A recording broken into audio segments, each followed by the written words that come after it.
Alright, y'all, so I told you guys I was gonna give you guys a I told you so video.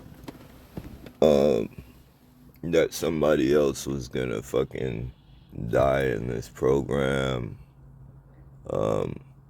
because of the corruption, the police corruption, the constant harassment. You'll see that the lady called the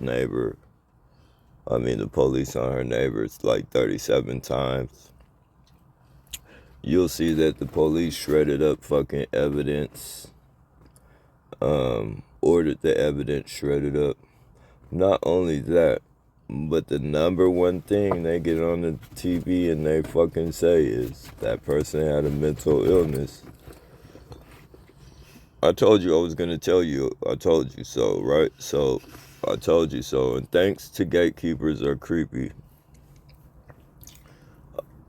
I came across this information. I wouldn't even, they're running me around this motherfucker so fucking vicious. I really don't have time to even, do too much. But yeah, I just wanted you guys to get this I told you so video because it's really a I told you so moment. Is looking into both her history and a bigger question of attorney and client safety. The Real's Bailey Stamos is live where that scene happened yesterday. Bailey, you spoke to an attorney that once represented the woman now facing those 2 attempted murder charges. This alley is where police say 57-year-old Gwendolyn White shot 2 attorneys on Friday. Now, I spoke to an attorney who recently represented White in some previous legal cases, and he says this was very clearly a mental health crisis that this woman was dealing with. Seth Bloom represented White during a civil case involving her neighbors. He says she has shown a long history of mental health issues and gives us a look into just some of the legal battles she brought on leading up to Friday's scene. Miss White had some significant mental health problems that were being expressed, unfortunately, through the court system. She had, at the time that I represented her, called the police on her neighbors dozens of times. I think it was 37 times.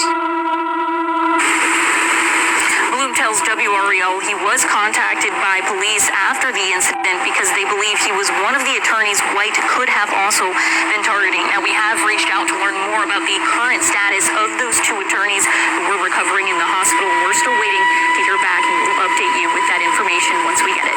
Bailey Stamos, WREL News, live in Raw. You're from their side, doing research.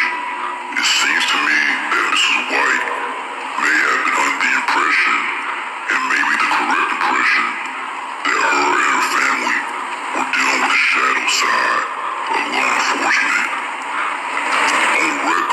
On court record, the Roses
outside of a Wake County courthouse. WRAL is looking into both her history and a bigger question of attorney and client safety. All right, ladies and gentlemen, so again, I told you I was going to do a I told you so video. I told you they get on the TV and say she had mental illness. And this even exposed the fact that the police ordered the destruction of evidence where her neighbors were admitting to the fucking police that they were a part of this community harassment and that they were harassing her. So they admitted that shit. You feel me? And the chief had that shit destroyed. So you tell me if this program isn't gonna flip people out. Stay tuned for the next I Told You So. I guess I'll have a fucking I Told You So series. Fucking I Told You So.